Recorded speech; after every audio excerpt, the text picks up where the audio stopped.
21세기 사도행전을 쓰며 사는 사람들, 이 시간 진행의 이상진 장로입니다.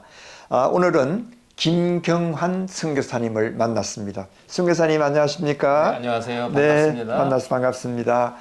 우리가 이곳에 만난 곳은 캐나다 밴쿠버에 있는 ICTC, Imitating Christ 트레이닝 센터에서 만났습니다. 우리 김경환 선교사님은 이번에 강사님으로 오셨어요. 네, 여기 선교사님 섬기기 위해서 네. 와서 지금 3일 네. 강의하고 지금 쉬고 있습니다. 네, 네. 목사님, 우리 선교사님에 대한 간단한 본인 소개 우리 시청자들에게 한번 부탁드리겠습니다. 네, 안녕하세요. 저는 김경환 선교사고요. 영어 이름은 조셉 킴입니다. 76년도에 고등학교 때 이민을 와서 이민자로 쭉 살다가 이민 목회를 하고 또 제가 개척한 교회에서 1호 선교사로 파송을 받아 지금까지 19년째 네. 선교사로서 선교 단체를 섬기고 있습니다. 네. 21세기 사도행전을 쓰며 사는 사람들은 정말 사도행전을 후 28장이 끝났지만 그 다음에 29장부터 계속 내려가는 사람들을 만나서 그들의 사역 그리고 신앙의 간증 얘기들 그리고 사역 이야기들 그리고 미래 비전 얘기들을 나누면서 우리 이 프로그램을 진행하고 있는데요. 김경환 선교사님 조금 전에 76년도에 고등학교 때 오셨다고 그랬어요. 네, 그렇습니다. 네, 그렇다면 우리가 어떻게 계산할 때 1.5세입니까? 그렇지 않으면 그렇죠. 이제 1.5세로 또 디파인 할 수 있겠습니다. 예, 예. 네. 조금 일찍 오면 확실하게 1.5세인데 어떤 분들은 1.25세대도 있다 그러더라고요. 뭐 그게 굳이 있다면 뭐 그렇게 네, 네. 그러니까 영어도 잘하시고 한국말도 잘하시고 뭐 영어보다는 한국말이 더 편하죠. 한국말이 더 편하. 예. 네. 그렇다 그러면 1.2 글로 읽는 거는 영어가 편하고요. 글로 있는 건 영어 네, 편하고. 예. 어쨌든 이민 2세 혹은 1.5세로서 한국에서 살다가 이거 미국에 와서 이민의 삶들을 살아가는 사람들은 다 어려운 고통을 한번 느끼고 통하고 그래서 더 단단해져서 열방을 향한 눈이 더 밝아지는 것 같아요. 고등학교 때 처음 와셨으면 처음에 언어에 조금 문제가 있으셨나요? 힘드신 적이? 그때야 그냥 서바이버죠. 그렇죠. 네, 그래서 네. 뭐 저는 이제 고등학교 때 왔는데 뭐 고등학교 들어가기도 뭐 하고, 고등학교 들어가기엔 나이가 좀 많고 그래서 집안 아버지 하시는 일 좀 도우면서 몇 년을 지내다가 네. 고등학교 졸업장 없이 이제 주니어 칼리지로 네, 검정고시를 들고 네. 들어가게 됐고 또 그러면서 4년제 대학으로 네. 옮겨서 그때 이제 이민 목회를 해야 되겠다 생각을 하고 거기에 맞는 전공인 역사학과를 전공을 했어요. 네. 제가 다닌 학교가 UCLA였는데 네. 거기서 히스토리하고 그리고 마친 다음에 이제 신학교에 가게 된 거죠.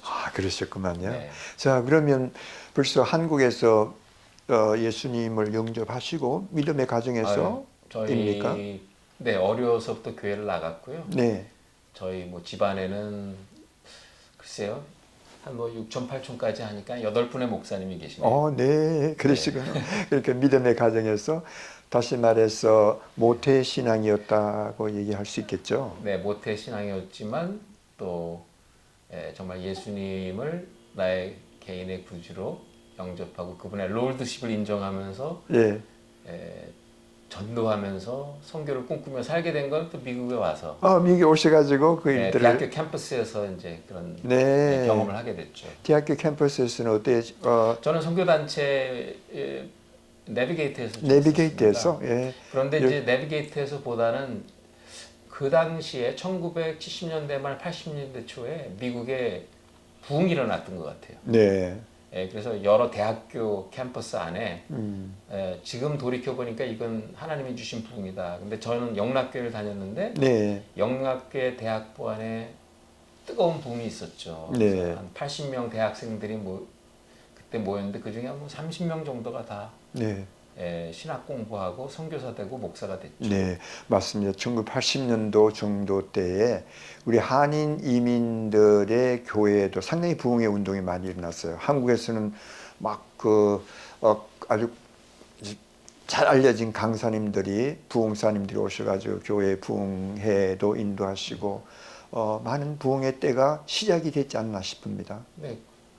근데 놀라운 건 뭐냐면 그 당시에 이민교회 1세 목사님들 지금 어르신들이 돌아가신 분들도 많이 계시고. 네, 근데 이제 그런 분들께서 이제 목회를 하실 때 이민자들을 이렇게 위로하는 설교들을 많이 하셨는데 놀랍게도 그 대학부에 들어가 보면 네, 다 열방을 품는 선교 운동이 일어난 거는 이거는 정말 하나님의 특별한 터치였다. 네, 어떤 성령의 바람이라는 생각이 그렇죠. 예. 무슨 그 바람을 타고 그냥 어떻게 졸업하고 신학교에 가보니까 성경 운동이 막 일어나게 돼요.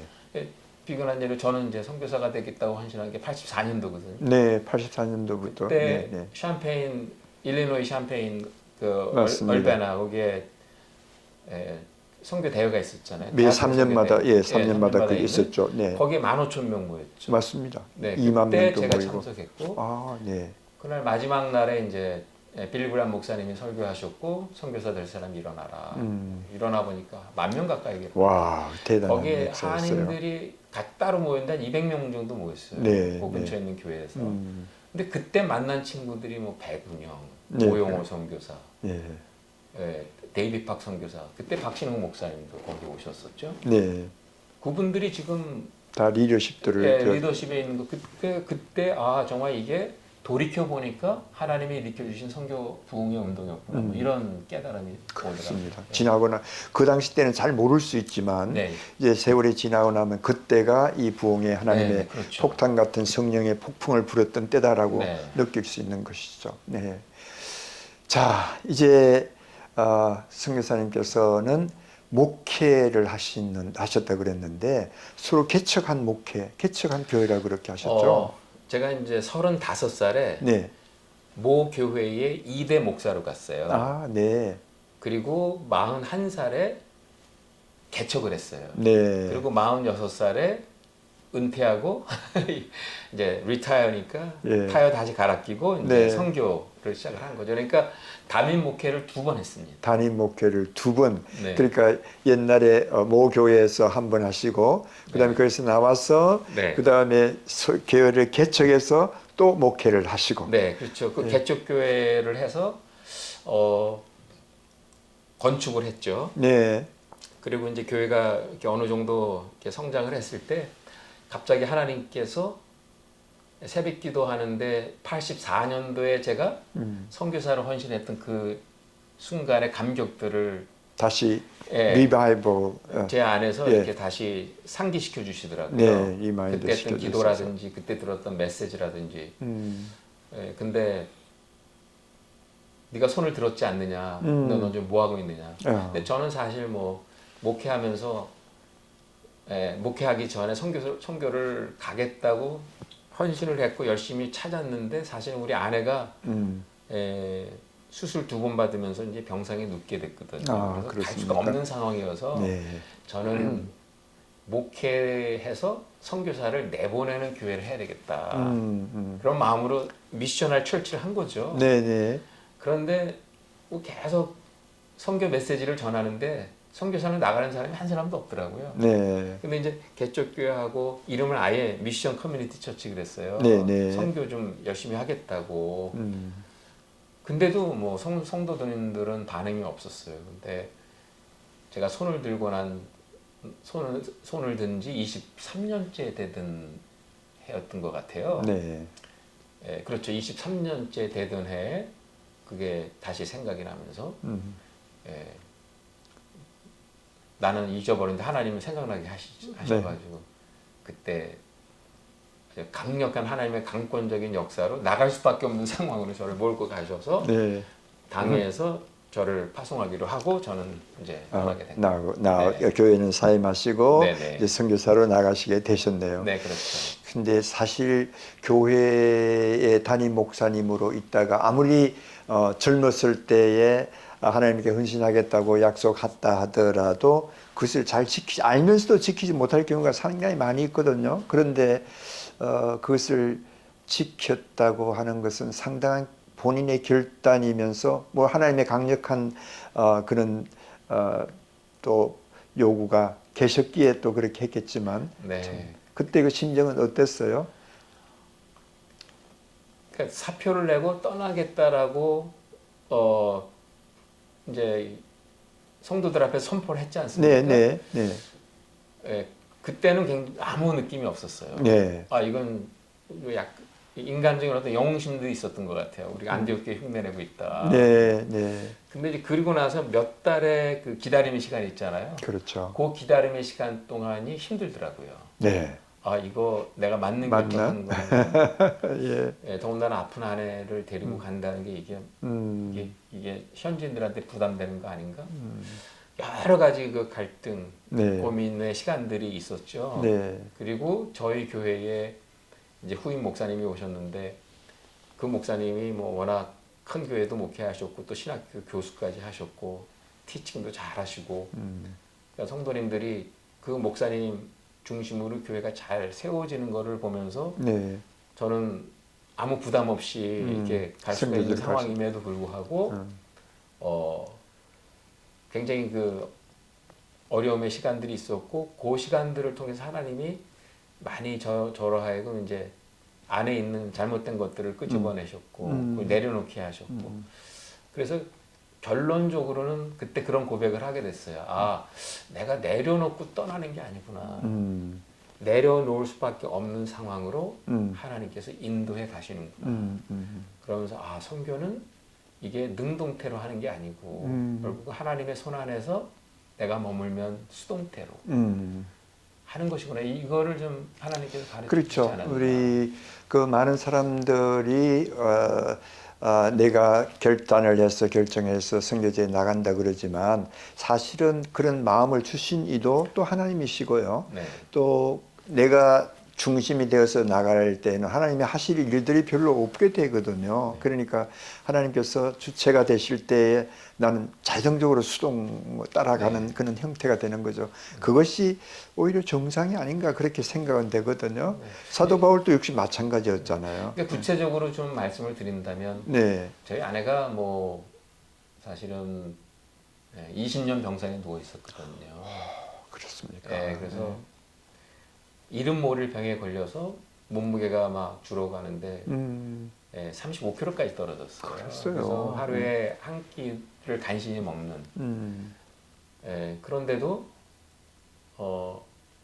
그러다 보니까 뭐 아침에 일어나면 했던 기도가 하나님 밥 한 술 떠먹을 힘을 주시면 밥 한 술 떠먹고 하루를 살 수 있는데 이 힘 달라고 이렇게 기도를 오랫동안 했거든요. 네. 근데 이제 와이프가 그러는 거예요. 이게 뭐 당신이 선교사로 가겠다고 약속하지 않았느냐.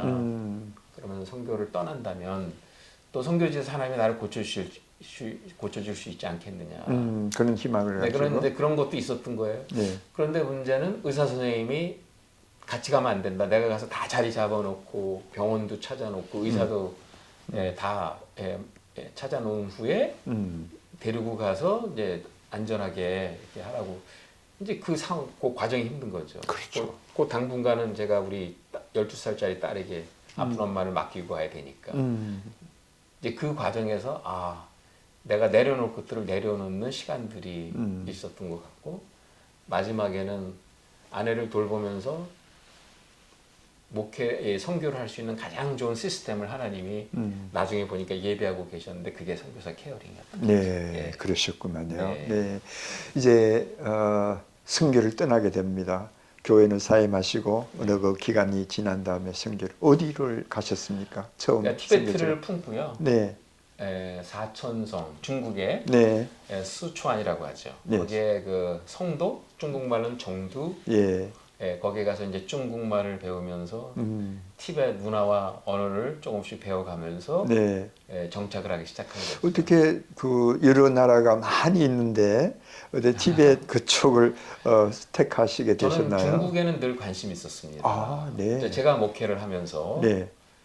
저희는 하남성이라고 하는 그 지역의 가정교회를 미국에 목회를 하면서도 늘 섬겨왔어요. 아, 그래서 예, 평소에. 이미 신메이라고 하는 지역에다가 저희 교회에서 도네이션을 해가지고 이제 교회 건물도 짓고 또 주변에 있는 우리 신학교 교수님들과 함께 이제 거기서 가르치고 중국에 대한 어떤 늘 하트가 있었죠. 예. 근데 중국인데 아예 동쪽은 아니다. 음. 서쪽의 소수민족들이다 해가지고 12개 도시를 쭉 방문했었어요. 아, 예, 순방을 먼저 하고 하시고. 근데 제가 마지막으로 갔던 도시가 티베트 라사예요. 예. 근데 거기에서 하나님께서 기도의 기름 부으심을 주셨어요. 이 견고한 진이 있는데 이거는 주기도문의 정신을 가진 정말 하나님의 백성들이 와서 주기도문의 그 파워로 이 땅에서 기도하면 가장 위험한 이 티베트 같은 땅이 가장 안전한 땅으로 변한다는 것 어떤 확신을 주셔가지고 네. 그럼 하나님 제가 티베트의 관문인 성도로부터 실크로드가 중앙아시아로 가는 실크로드가 있고요. 네. 인도로 가는 실크로드가 있습니다. 또. 네, 근데 네. 그게 말하자면 티베트를 통해서 가요. 티베트를 통해서 인도까지 가는 그 겁니까? 실크로드가 있어요. 네. 그래서 그 실크로드 인도의 이제 차마고도라고 얘기하죠. 참하고도. 네, 네. 그 길을 따라서 하나님 기도의 집을 좀 세우고 중보 기도자들이 함께 모여서 이 땅에 눈에 보이지 않는 곳에 정말 하나님의 강력한 파워로 하나님의 승리를 이 땅에서 클레임하게 해달라는 이제 그런 마음으로 기도의 집을 네. 세우기 위해서 간 거죠. 네, 그러셨구만요. 그래서 티베트를 시작한 때가 벌써 한 10년이 훨씬 넘었겠죠. 2007년입니다. 2007년이니까 18년? 네, 18년. 18년 됐죠. 와, 18년 동안 그 사역을 계속 하시면서 티베트에서만 계셨나요? 그렇지 않으면 그 선교 사역지를 이렇게 옮기게 되셨습니까? 그러니까 저는 이 저의 인도하심은 제가 뭐를 패시브라 그랬잖아요. 예, 패시브죠. 네. 그러니까 제가 뭐를 계획을 세워서 이렇게 해나간 게 아니고 하나님께서 어떤 계기를 마련해 주시면 이게 하나님의 인도하심인가 이거를 놓고 기도하게 되고 그런 것들이 계속 연결이 돼서 지금까지 온 것 같아요. 근데 처음에는 저는 아무 생각도 없이 티베트 하나만 품고 간 거예요. 네, 네. 근데 거기에 너무나 훌륭한 선교사님 한 분을 만났는데 네. 정말 티베트에 특화된 분이에요. 이분은요. 티베트 말도 잘하시고 티베트 언어로 티베트 문화로 박사학위까지 하시고 무엇보다 티베트 불교의 완전 전문가고 티베트 사람들을 너무 사랑하고 게다가 생긴 것도 티베트 사람이에요. 그렇습니까? 근데 이렇게 훌륭한 분이 너무나 막 패배감에 젖어 있는 모습을 제가 보고 네. 질문하기 시작한 거예요. 이분은 왜 이렇게 힘들게 이렇게 살고 있을까? 어느 날 그분에게 제가 여쭤봤죠. 목사님 제가 다른 거 못하는데 목사님 기도해드리고 싶다고. 그때 그분의 기도의 제목이 이거였어요. 목사님 이렇게 가다가 제가 완전히 무너질까 두렵습니다. 한 번만 다시 일어날 만큼의 열매를 하나님이 주셨으면 좋겠습니다. 네. 근데 그 기도 제목을 듣는데 너무 그분의 아픔이 느껴지는 거예요. 제가 선교사님이 힘들게 사역해 오셨구나. 티베트가 얼마나 힘든 땅이면 그 보니까 사모님 30대 암 수술을 2번 받으셨어요. 네. 이 목사님은 뭐 고산지대를 다니다 보니까 이게 블랙아웃이 가끔 돼가지고 전화 걸려 새벽 1시에 전화 걸려와서 가보면 화장실에서 넘어졌는데 이 변기에 부닥쳐가지고 피가 나고 아주 위험한. 너무 안 된 거예요. 그래서 하나님 제가 제 사역도 좋지만 이런 분들을 돕는 일을 하겠습니다. 이분의 필요를 채우겠습니다. 이런 이제 소원 기도를 했죠. 네. 근데 보니까 이분에게 필요한 게 너무나 많은데 그 중에 이분의 재정적인 서포트가 너무 없는 거예요. 네. 네. 그러니까 그분의 필요를 채우겠다고 서원했으니까 채워야 되잖아요. 근데 하나님께서 채울 수 있는 물질을 저에게 주셔서 채우고 같이 기도하고 같이 그분과 티베트에 올라가고 이런 과정을 거치다 보니까 이런 분이 또 보이는 거예요. 네. 또 보이고. 그래서 저는 이런 분들을 돕는 사역을 하는 게 하나님의 인도하심인가? 그러고 있는데 제가 선교사로 떠날 때 저만 떠난 게 아니고 2세 대표 전도사가 또 떠났어요. 아, 같이 떠났습니까? 근데 자매예요. 근데 네. 그 자매님은 북한 선교사로 갔어요. 네. 근데 북한을 드나들면서 이렇게 메디컬 미션으로 했는데 자매가 너무 힘들다고 티베트에 내가 있는 곳에 한번 와 있겠다고. 그래서 그 자매가 와서 우리 같이 사역하는 티베트 선교사를 만나더니 티베트의 영적 분위기와 북한의 영적 분위기가 너무 비슷하다. 티베트는 거대한 달라이라마 성전이라면 북한은 거대한 김일성 성전이라는 거예요. 그 접근이 너무 비슷하다는 거예요. 그래서 목사님 북한 선교사들도 완전히 너무 지쳐 있고 네. 누군가가 와서 영적 케어를 해주지 않으면 다 무너집니다. 그래서 자기네들을 도와달라 해서 저한테 요청을 해줬죠. 근데 이 자매는 제 제자니까. 네. 초등학교 5학년 때부터 제가 가르친 제자예요. 네. 이 자매는 내가 당연히 도와줘야 되는데 자기 주변에 여러 명이 있다는 거예요. 가보니까 대여섯 명인데 진짜 완전히 후원 하나가 없는 거예요. 아, 네. 다 북한에 들어가서 사역하는 자매들인데 그래서 하나님 이분들을 도울 수 있도록 도와달라고. 그래서 티베트와 북한을 같이 돕기 시작한 거죠. 네, 같은 비슷한 사역들을 양쪽에 그래서 다른 제가 나라에서 하는 거는 하시구만요. 무조건 영적인 부분에 지치지 않도록 도와주고 후원해주고 옆에서 뭐 땜빵 떼어주고 필요한 거 친구가 되어주고 대화해주고 이런 일을 하다 보니까 이제 이쪽과 이쪽 양쪽 분쟁 지역이네. 분쟁 지역의 나의 역할은 영적 케어링이네.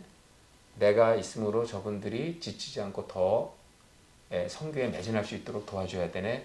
이런 이제 새로운 정체성이 이제 생긴 거죠. 네. 그래서 얼마 안 지나서 티베트와 북한을 이렇게 같이 섬기는 단체가 된 겁니다. 아, 네. 그래서 아무래도 그렇게 섬기려 할 것 같으면 어떤 펀드가 좀 들어온다든지 커넥션이 되려면 선교 단체가 필요하겠죠.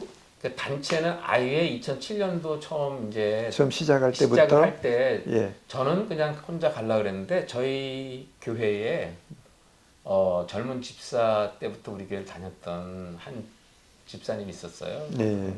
내가 떠난다고 하니까 만나자 그러더라고요. 근데 그 형제가 우리 교회에서 굉장히 은혜를 많이 받았던 것 같아요. 그래서 그때 서원한 것도 있고 목사님 선교를 돕고 싶다. 아, 예.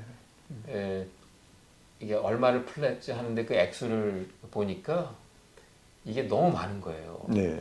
그래서 이렇게 많이 안 해도 된다 그랬더니 이 친구가 자기 음성을 들었다는 거예요. 하나님께서 목사님 혼자 사역하는 게 아니고 옆에 주변에 있는 도와야 될 분들을 도우면서 같이 팀으로 사역을 할 것 같은데 그러려면 펀드가 필요하다. 해가지고 그분이 그걸 플랫지를 한 거예요. 그리고 그분이 지금 제가 거의 이제 은퇴를 앞두고 있는 이때까지 거의 100만 불 가까이를 한 거예요. 그 한 사람이. 대단하신 분이네요. 네. 네. 그러면서 그때부터 매년 5만 불씩, 6만 불씩 그렇게 헌금한 그것이 이제 시드 머니가 돼서 네. 이 단체에 후원이 하나도 없는 그분들을 돕게 되고 플로잉하고 그러다 보니까 막 여기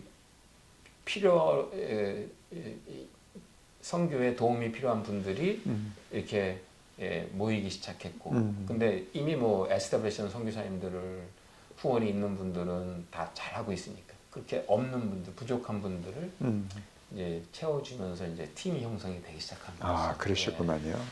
그 선교 단체가 그때는 이제 실크로드 커넥션이었어요. 예, 실크로드 커넥션. 근데 이제 나중에는 그게 인터내셔널을 붙여서 SRC 인터내셔널. 예, 이제 지금 선교사님께서 대표로 계시는 SRC 인터내셔널이라는 선교 단체를 이제 가지시고 티벳과 북한의 그 유사점들을 잘 생각하셔가지고 지금 계속 하고 있고 지금까지도 하고 계시나요? 아니에요. 그 이제 저희는 계속 이렇게 하나님의 인도하시면 그렇게 이제 이렇게 되면서 이제 북한 안에 우리는 여러 트랙이 있거든요. 네. 들어가서 사느냐, 좋은 것들을 뭐 휴메니테리안 월크로서 이제 뭐 쌀도 갖다 주고 약품도 갖다 이런 거를 지원해 주는 사역을 하느냐, 탈북자 사역을 하느냐 이 세 트랙에서 네. 우리는 들어가서 산다. 이런 저희의 비전을 세워놓고 이제 선교사님들이 들어가서 다 음. 이제 안에서 살았죠. 그리고 사업도 하고 뭐 그 사이에 제가 또 북한에 우리 그 제 제자가 북한에서 조선족 형제를 만나서 결혼을 하게 됐어요. 네. 낮은 선봉에서 결혼하겠다는 거예요. 아, 그렇습니까? 예. 근데 이게 가능할까 했는데 허가가 나온 거예요. 음. 근데 그걸 준비하러 들어가다가 이제 제가 억류가 된 거죠, 북한에서. 네. 그래서 그 전까지만 해도 제가 음. 북한은 내 제자가 하니까 내가 도와야 되고 우리 아버지 고향이니까 이런 마인드인데 그때 제가 17일 동안 북한에서 갇혀 있었어요. 네. 그 기간 동안에 정말 북한 선교에 대한 마인드를 하나님이 주셨어요. 그러면서 이제는 내가 어떤 아블리게이션이 아니고 정말 북한에 필요한 선교사에게 뭔가를 생각하면서 전략을 갖고 하겠다는 마음을 하나님 주신 것 같아요. 그래서 팬데믹 전까지 네. 마음껏 이제 티베트 사역, 북한 사역을 했단 말이에요. 근데 팬데믹이 모든 걸 다 새로운 판을 짜셨죠. 판을 짜신 네, 거죠. 이게 뭐 네. 선교지의 현실이었죠. 맞습니다. 그 팬데믹 기간 동안은 어떻게 하셨어요? 물론 이북에는 못 들어갔을 거고. 그러니까 저희가 하는 사역지는 전략적인 사역지다 보니까 문이 열렸을 때 들어갔어. 왕창 해야 돼요. 맞습니다. 네, 근데 문이 닫힐 수도 있다는 거죠. 언제든지. 예. 티베트 문 닫혔죠. 네. 북한이 딱 닫힌 거예요. 그러다 보니까 거기 있는 형제자매들이 다 나오게 됐고 결국은 티베트 선교사님은 그 불경신학교에서 학생들을 가르치면서 거기서 이제 하나님 나라 사역을 했거든요. 네.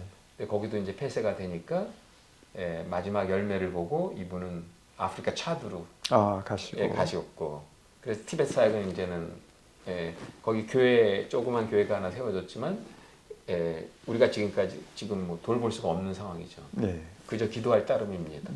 근데 북한 같은 경우에는 팬데믹이 시작될 때 포기하지 않고 그 선교사님들이 전부 남한 창원이라는 데가 있어요.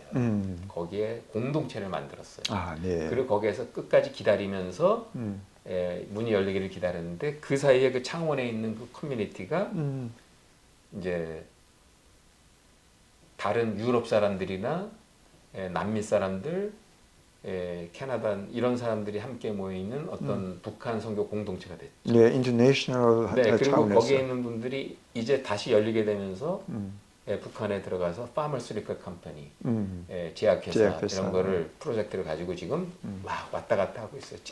뭐 거주증도 아직 살아 있고요. 네. 이미 거주증을 받았기 때문에 그래서 북한에 들어가는 거 문제. 그리고 북한 사역은 다시 열려서 그쪽 팀들을 통해서 이제 어떤 다른 이름이 있어요. 근데 제가 그 이름 말씀드릴 수 없고, 그렇죠. 네, 그 일을 지금 하고 있고요. 네, 네. 그런 상황입니다. 그러시구만요.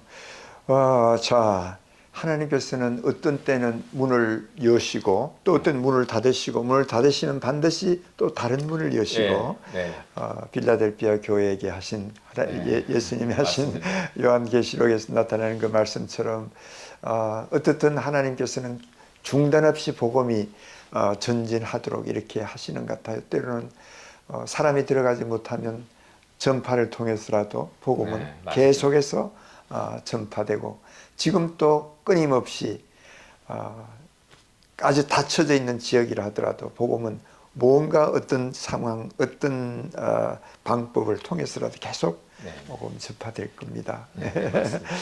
선교사님께서 지금 그런 상태에 지금 되어 있고 또 이곳에 오신 목적이 우리 선교사님 케어하는데 강사님으로 오셨는데 또 제가 얘기 듣기로는 DTS하고 YM하고 상당히 연관이 많이 되어 있다고 말씀드렸습니다. 그렇죠. 그러니까 저희 제가 이렇게 우리 선교 단체를 섬기는 그런 어떤 툴을 하나님께서 제 강의 이제 이런 거를 쓰시는 것 같았어요. 네네. 예를 들면 이제는 뭐 우리 단체가 꽤 그래도 사이즈가 어느 정도는 되기 때문에 일정한 어떤 재정 서포트가 필요하잖아요. 근데 그런 재정 서포트를 펀드레이징 하러 다니는 게 아니고요. 이제 어디 가서 말씀을 전할 기회가 주어지면 가서 자연스럽게 말씀을 나누면 후원자가 이렇게 연결이 되는 그런 경험들을 좀 하면서 그러니까 DTS도 그런 차원에서 저는 선교사들을 섬긴다는 마음으로 가는데 선교의 마음이 있는 분들이 연결이 되고 그래서 지금 강의와 선교의 전략이 이렇게 같이 인테그레이트 되는 네. 뭐 이런 걸 경험하면서 하나님께서 기회를 주시면 계속 선교사님들을 이렇게 돕는 말씀으로 돕는 이런 일을 계속 해야 되겠다. 네. 이제 이런 생각으로 왔고 여기는 뭐 어차피 선교사님 같은 동지들이고 네. 같이 만나면 오히려 제가 위로를 받기 때문에 여기는 선교사님들 케어링의 일환으로 이제 여기를 오게 된 거죠. 네. 네. 어떻든 미국의 1.5세로 이곳에 이주하셔서 이제 교회를 신학교를 가시고 그다음에 교회 목회를 하시고 또 단독으로 목회도 하시고 또 얼리 리타이 하셔서 이제 열방을 향한 더 눈이 뜨였는데 첫째 북한 티베트를 티베트에서 북한. 북한 네, 지금은 이제 무슬림 쪽을 향하고 있습니다. 오, 예, 앞으로 그래서 앞으로의 선교의 비전을 좀 물으려고 그랬는데 앞으로 남은 선교의 비전 우리 한번 나눠주시면 고맙겠습니다. 예, 이제 이렇게 북한 선교는 우리 그 팀들을 통해서 진행이 되고 있고 네, 그런데 네. 또 2017년도부터 하나님께서 이제 열어주신 네. 그런 선교의 문들을 제가 관심 있게 봤어요. 근데 네. 2017년도에 빌리그람 프루세이드가 하노이에서 있었거든요. 네. 예. 근데 그거를 이제 하노이에 유치한 결정적인 역할을 했던 친구가 펑 목사예요. 예. 근데 그 펑 목사의 멘토가 한국 선교사님이에요. 네. 네. 근데 그 선교사님이 30년 되셨는데 거기에 팀을 형성하고 있었어요. 네. 그 킴스 클리닉 메디컬 클리닉의 닥터 그리고 또 현지인들 몇 명에서 아주 공동체가 너무 좋더라고요. 네. 네. 근데 저희가 선교 단체 수양회를 할 때마다 그분을 멘토로 모셨어요. 근데 예. 그분이 오셔서 말씀을 전하시면서 우리와 너무 이더스가 참 잘 맞는다. 네. 그리고 2017년대 그 하노이에 빌리그람 크루세이드에 초청을 하셨죠. 네. 가서 보니까 너무 좋았어요. 그런 분들과 같이 보내는 시간도 좋았고 끝나고 나서 우리 합치자.